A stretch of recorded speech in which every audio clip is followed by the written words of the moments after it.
That's right. You're watching this because you're in the championship in your league, and congratulations. So before we get into it, I do want to say if you win your league or you're in your championship, post below. Because we want to know who in FST is killing it. And football is almost over. There it is. Thank you to our sponsor, mybookie.ag. It's just as important where you bet as is who you bet on. So check them out. Click on the link in the description. Use promo code SMACK to get a sign-up bonus. They got all the lines for the bowl games. They'll have it for the playoff games, Super Bowl, all that fun stuff. Click on the link in the description. Check them out. All right, Dustin. It's championship week. Give some good advice about quarterbacks. So if you are in the finals and you started this guy, congratulations. You probably had Todd Gurley. I hate Todd Gurley. Who Brent now hates. I hate Todd Gurley. Not for real though, just fantasy. No, I actually think I hate him. Brent ran into Gurley in a few leagues last week. So Hate him. Sorry, Brent. But Phillip Rivers was terrible last week, but he was amazing the 4 games prior to that. We're calling it a fluke. We got him at number 5 with a decent matchup against the Jets. All right, going to talk about Blake Bortles here. And who would have thought, you know, early in the year, they're like, they might just outright cut Blake Bortles. All of a sudden, he's going to finish as basically a top fantasy quarterback, I think, when it's all said and done. But last couple weeks, 25 points, 18 points, 25 points. In those games, he had a total of 7 passing touchdowns. Playing San Francisco, Blake Bortles is a reliable starter due to the weapons he has around him. And that Jags team, they are legit Super Bowl candidates. No, I haven't heard a ton of people talk about it, but with that defense and that offense. Could you imagine if the Jags win the I'd Super love it. I wonder what the odds were to start the year. I'm sure it was I'm pretty guessing, terrible. That's a hard one to even guess. 80 to 1. Let's take a look at those 1. running backs. One of the teams they'll have to beat if they want to make it to the Super Bowl is those Patriots. And Mr. Dion Lewis, I've always loved. Your boy. I love Dion Lewis. I love watching him run. He's so shifty. But going up against that Buffalo defense, that is the worst against opposing running backs. And with Burkhead out, you got to think there's an extra maybe 5 carries to go around for Dion Lewis. He still might not get the goal lines, but you are excited if you own Dion Lewis this week. 2 weeks ago, Jordan Howard had 23 points, so into last week you felt great about him. He only got you about 8, so you're a little disappointed. And you might be nervous, say, should I start him? Shouldn't I start him? But the thing is, they're playing the Cleveland Browns. The Cleveland Browns are terrible. The Bears are going to get up, and they're going to run the ball. They're going to do it with Howard. He's going to be just fine this week. Moving on to the next 20, Mr. Joe Mixon. He's missed last couple weeks with that concussion stuff, but it's sounding like he's probably going to be back this week, and he has a good matchup against Detroit. Obviously, he would be higher on this list if there wasn't that little bit of uncertainty of whether he'll get a full workload or not. But the Bengals offense just has not looked that great. They need Mixon to get back in there, help get them going. And, you know, we think he is a high upside RB3, low-end RB2 this week. So more than likely you're starting him if you own him, but he is still just a little risky coming off the concussion. Number 30, we got Mike Davis, and what a disappointing outing last week. I mean, we thought we finally found a Seattle running back that we could trust, that was going to play well. Well, he only ended up having 6 rushing attempts. He had 2 targets because all that happened was they gave the ball to Todd Gurley over and over again. Let's give it to Gurley. March down the field. Yeah, and that happened not once, not twice, but 3, but 4 freaking times. Oh my God. Gurley. So this week with Davis, you know, you can't 100% trust him, but they should be better. So he should get the bulk of carries, I think. My God. And if you got questions, post them in this video. Those all important last minute championship questions. We will get to them before the games start.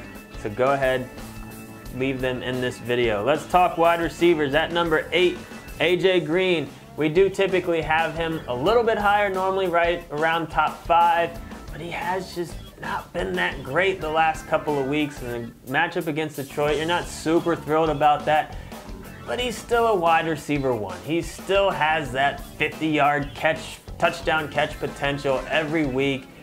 And if they get Mixon back, you got to think that's going to help balance the offense out a little bit. And they are, you know, at home, so I mean it's not all bad for Green. If you own him, more than likely he's still in your lineup. Number 16, talking about Funchess, and you're probably wondering why. He had 4 targets last week for 1 catch for 19 yards and was awful. But he's got a great matchup this week. Tampa Bay is really really bad at checking wide receivers. And Funchess is the best wide receiver on that Panthers team. I think he'll do just fine. He's a wide receiver 2, kind of 3, but he should be probably making a lot of your lineups. I want to talk about the hot waiver wire pickup, Keelan Cole. Love him! Love this guy going up against 49ers. So the fear there, Fournette coming back, are they going to be able to win with just running the ball and defense? Maybe, but Garoppolo has looked better. You know, I'd like to think the 49ers can maybe put up some points here so that it's not just a defensive run game type scheme here. And Cole has looked amazing, at least 1 touchdown in each of the last 3 games.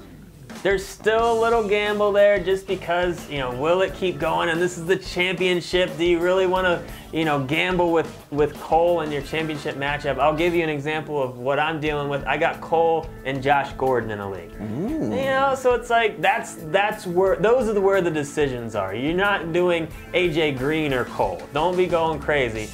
But Cole is still a very high upside wide receiver 3 this week. A very fun play. And if you can find him a way to get him in your lineup, I think he will probably do at least decent. All right, and as Dustin was saying, Jimmy G for the 49ers has been playing pretty well, and his favorite target clearly has been Goodwin. And I kind of thought this was going to happen as soon as they traded for him. And, you know, in the 3 games they've been together, 8 targets, 12 targets. Last week, 13 targets. He had a career high, 10 catches, I believe, also for that game. But he can't be ranked much higher because he is playing that Jacksonville defense, and he's probably gonna get shadowed a little. It's just gonna be tough for him. But if you're in a deeper league, and he does have big play potential, so I don't think it's out of the realm possibility he could have 80, 90 yards and a touch, but he could also potentially get shut down. So he's ranked as such because it's a risky play, but it's a boom or bust type of play. And Niners offense, they're coming along. Clicking a little bit. Looking pretty good. It's definitely exciting going into next year. Tight ends, let's take a look at number 6, Delaney Walker, just outside our top 5. And just looking at this list and just tight ends in general, it's been so crazy this year when you can have a guy who's had at least 4 or more catches in every game since week 6. You're happy about that. I mean, he's got a high floor. His ceiling isn't nearly as high as some of these guys above him, but because of that high floor, you're at least starting him with confidence, and he's a solid tight end 1 for championship week, even with somewhat of a tricky matchup. Apparently over the last 2 weeks, Eric Ebron finally realized he's supposed to be good.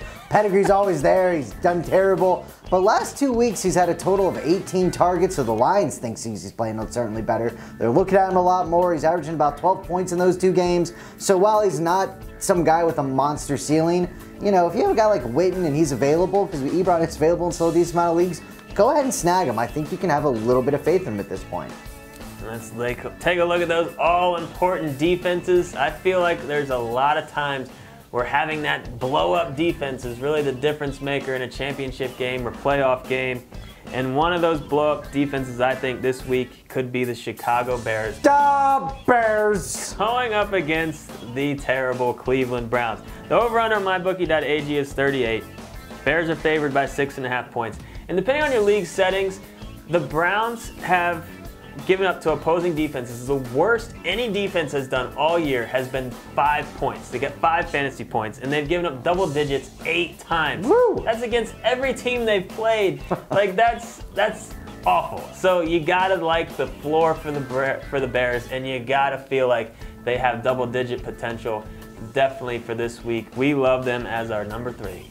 Number 8, I'm talking about the Vikings, and they're playing Green Bay without Aaron Rodgers. They lost. They're out of the playoffs. They put them right back on IR, which is what they should have done. So, you know, I got to talk about my boys. Got to talk about that Viking defense. So they're probably going to fare pretty well. It's a 40.5 over-under, and Minnesota is favored by 9 points. So Vegas does think they're going to do quite well, and Green Bay's not going to score a ton of points, and therefore we have ranked Jordy as such as well, etc. But Vikings should do aight. Good luck in the championship. Let us know if you're in the finals, and if Todd Gurley destroyed you as well, and you're so annoyed with him, go ahead and post it. Stupid Gurley! Thank you for watching this year. Stupid Subscribe Gurley. if you haven't already. Appreciate all you guys do. Oh, one other thing. Stay Sorry. subscribed. Yeah, they're subscribed. Other thing. Videos for next year. We want to know, what weekly videos would you like to see? We're trying to think season-long leagues. What else do we kind of want out there? Throw those in the comments. We'd love to know what your thoughts are. There you go. And thanks Good for luck. watching. Boom. Boom.